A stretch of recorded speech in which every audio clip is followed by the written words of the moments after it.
बिस्मिल्लाहिर्रहमानिर्रहीम। Welcome to researchpedia channel. दोस्तों, आज की इस वीडियो में मैं आप लोगों को सिखाऊंगा कि अगर आपका जो डाटा आपने SPSS में एंटर किया है, अगर हम ये जानना चाह रहे हो कि उसके अंदर कोई मिसिंग वैल्यू है या नहीं है, तो वो कैसे पता करते हैं और उन मिसिंग वैल्यूज़ को एनालाइज कैसे किया जाता है।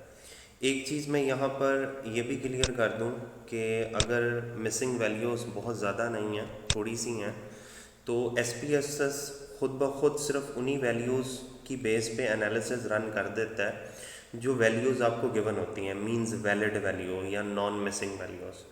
लेकिन अगर मिसिंग वैल्यूज़ बहुत ज़्यादा हैं, as a rule of thumb अगर 15% से ज़्यादा मिसिंग वैल्यूज़ आपके डाटा में प्रिवेल कर रही हैं, तो इससे आपके रिज़ल्ट में बहुत ज़्यादा जो है वो इम्पेक्ट पड़ सकता है। ये भी हो सकता है कि जो रिज़ल्ट्स आप एक्सपेक्ट कर रहे हैं, ठीक है, आपकी एस्टिमेशन उससे डिफरेंट रिज़ल्ट्स जो हैं वो आपके सामने ले आए। तो मिसिंग वैल्यूज़ को आइडेंटिफाई करना और उनकी करेक्शन करना जो है वो बहुत ज़रूरी है। तो एज ए फर्स्ट स्टेप मैं आप लोगों को आज सिखाऊंगा कि मिसिंग वैल्यूज़ को एनालाइज कैसे करते हैं, हमें कैसे पता चलता है कि हमारे डाटा में कोई वैल्यू मिस हुई है या नहीं। तो इसके लिए तरीक़ाकार है, ये चीज़ मैं पहले क्लियर कर दूं कि प्रोसीजर के तहत ये चीज़ सबसे पहले आप लोगों ने आइडेंटिफाई करनी है। यानी जब आप क्वेश्चनियर का डाटा एंटर कर लें, एंटर करने के बाद जो सबसे पहले काम करना होता है वो मिसिंग वैल्यू एनालिसिस है। तो मिसिंग वैल्यूज़ को आइडेंटिफाई कैसे करते हैं, उसकी तरफ मैं आने लगा हूँ। तो आपने सबसे पहले एनालाइज पर जाना है। एनालाइज पर जाने के बाद आपके सामने डिस्क्रिप्टिव स्टैटिस्टिक का ऑप्शन है। इसमें फ्रीक्वेंसीज़ का ऑप्शन आता है, आपने इसको क्लिक कर देना। क्लिक करने के बाद जिन वेरिएबल्स के हवाले से आप मिसिंग वैल्यूज़ जो हैं उनको फाइंड आउट करना चाह रहे हो, उन वेरिएबल्स को यहाँ पे हम सेलेक्ट कर लेंगे। अब यहाँ पे आपको वेरिएबल के नाम जो हैं वो अकॉर्डिंग टू लेबल लिखे हुए नज़र आ रहे हैं। तो अगर आप इनको वेरिएबल्स के हिसाब से कन्वर्ट करना चाहो, ठीक है, तो बड़ा आसान सा तरीका है कि इन सबको सिलेक्ट करके राइट क्लिक दबाएं and display the variable name, इसको सिलेक्ट कर लें।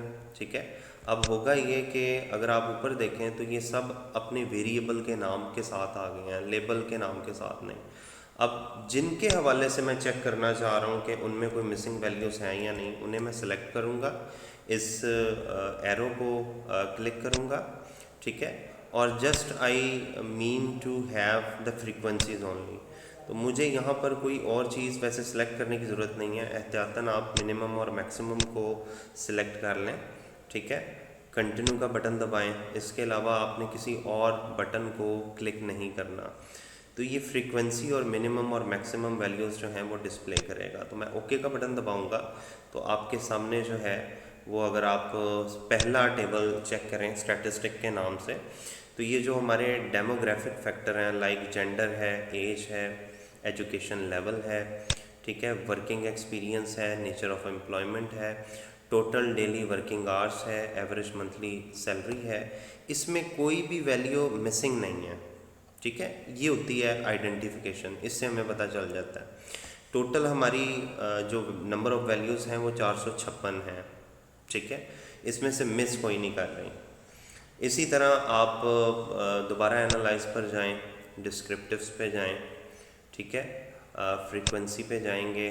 अब फॉर एग्ज़ाम्पल मैं जो मेरे पास वेरिएबल, उनकी डायमेंशंस और उनके जो आइटम्स हैं उनके हवाले से अगर मैं फाइंड आउट करना चाह रहा हूँ कि उनमें कोई मिसिंग वैल्यू तो नहीं है, उन सबको सेलेक्ट किया। अब सिर्फ ओके का बटन दबाना है क्योंकि सेटिंग तो ऑलरेडी हो चुकी है। तो मैं ओके का बटन दबाऊंगा। तो इसमें भी मैंने सबसे पहले जो स्टैटिस्टिक्स वाला टेबल है सिर्फ उसको चेक कर लेना है। तो वहाँ से मुझे पता चल जाएगा कि मेरे डाटा में किसी किस्म की कोई मिसिंग वैल्यू प्रिवेल कर रही है या नहीं कर रही है। अगर कर रही होगी तो वो मेरे सामने आ जाएगी, अगर नहीं कर रही तो ज़ीरो लिखा हुआ नज़र आ जाएगा। तो यहाँ पर भी अगर आप देखें तो मिसिंग वैल्यूज़ के सामने ज़ीरो लिखा हुआ नज़र आ रहा है, ठीक है। तो इट्स मीन के मेरे डाटा के अंदर यहाँ पर किसी भी किस्म की कोई मिसिंग वैल्यू फाइंड नहीं हुई। अब हम जो है for the purpose of demonstration हम ये कंसिडर कर लेते हैं कि लेट्स सपोज डाटा के अंदर कुछ मिसिंग वैल्यूज़ हैं। फ़र्ज़ करें मैं यहाँ से कुछ वैल्यूज़ रैंडमली जो है वो मिस कर देता हूँ। फ़र्ज़ करें ये मैं एक गायब कर दी, ठीक है, और यहाँ से मैंने लेट्स सपोज ये गायब कर दिया, ठीक है।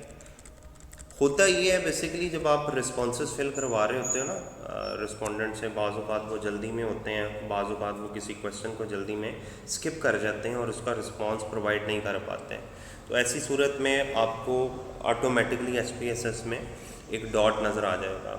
अगर वैल्यूज़ बहुत ज़्यादा हों और उन डॉट्स को आइडेंटिफाई करना आपके लिए मैन्युअली पॉसिबल ना हो, तो आप वही तरीका अप्लाई करते हैं कि एनालाइज पर जाएंगे, डिस्क्रिप्टिव्स में जाएंगे, ठीक है, फ्रीक्वेंसीज़ पे गए, यहाँ से मैं ओके का बटन दबाता हूँ क्योंकि ऑलरेडी सिलेक्टेड है।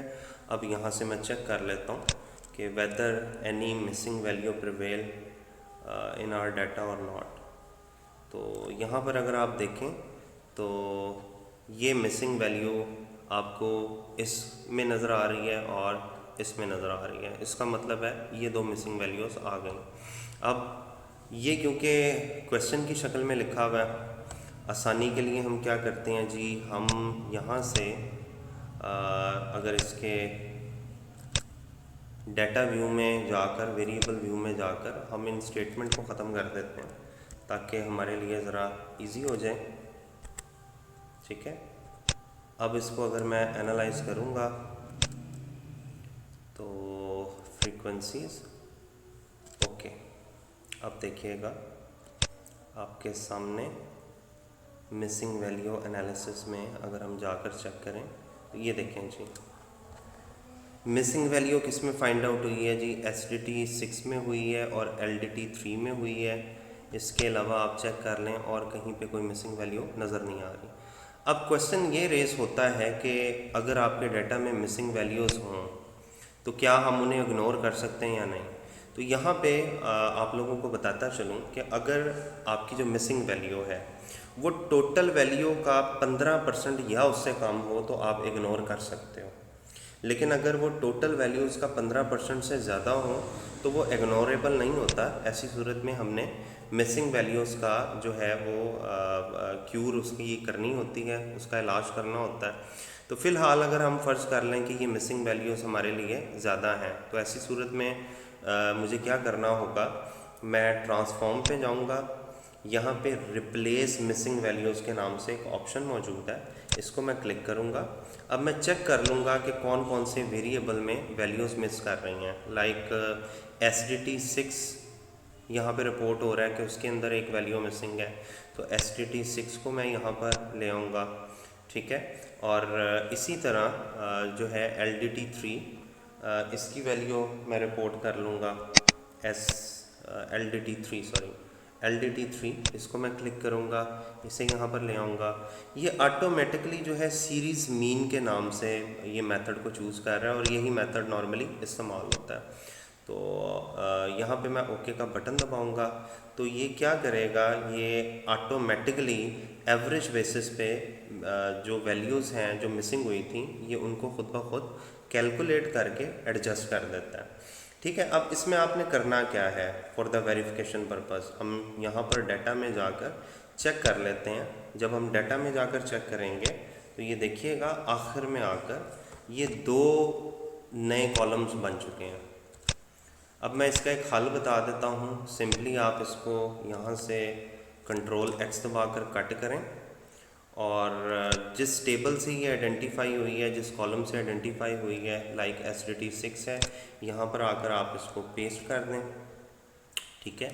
और इसका नाम हम पीछे जाके चेंज कर लेंगे। इसी तरह LDT 3 है,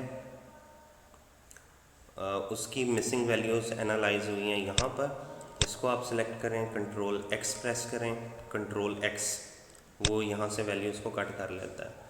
और LDT 3 की वैल्यूज़ थी जिनको हमने रिप्लेस करना है, तो ये यहाँ पर रिप्लेस हो गया। अब आप वेरिएबल व्यू पर आएँ और यहाँ पर आकर इसको ठीक कर लें, ठीक है, ये लें जी। ये रीनेम करके हमने उसको एडजस्ट कर दिया और इसे यहाँ से डिलीट किया, इसे यहाँ से डिलीट किया और ये जो इनकी लेबलिंग है उनको कॉपी कर लेंगे।